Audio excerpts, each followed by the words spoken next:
तो खेसारी लाल यादव जी का हर एक सीजन में सबसे दमदार गाना आता रहता है। तो दोस्तों एक और खेसारी लाल यादव जी का सबसे खतरनाक गाना आया है, जिस गाने के बारे में इस वीडियो में बताऊंगा। बट उससे पहले आपसे रिक्वेस्ट है कि वीडियो को अंत तक देखिएगा।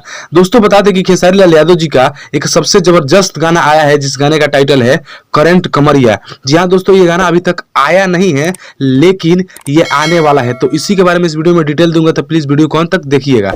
दोस्तों इस गाने का टाइटल है करंट कमरिया, जो कि 9 मई को, जी हाँ दोस्तों, सुबह सुबह 9 बजे रिलीज होगा। दोस्तों इसको गाए हैं खेसारी लाल यादव जी और शिल्पी राज। अब बात करते हैं किस चैनल से आएगा। तो दोस्तों ये जो है वो VRO, जी हाँ दोस्तों, VRO प्रेजेंट से आएगा 9 तारीख को सुबह 9 बजे। और इसमें हीरोइन के तौर पे जो काम की है वो है श्वेता शर्मा, और खेसारी लाल यादव जी और शिल्पी राज गाई हैं। तो प्लीज इस वीडियो को आप देखिए और 9 तारीख को तैयार रहिए। जैसे गाना आएगा कुछ अपडेट देंगे। तब तक मिलते हैं किसी नेक्स्ट वीडियो में। जय हिंद, वंदे मातरम।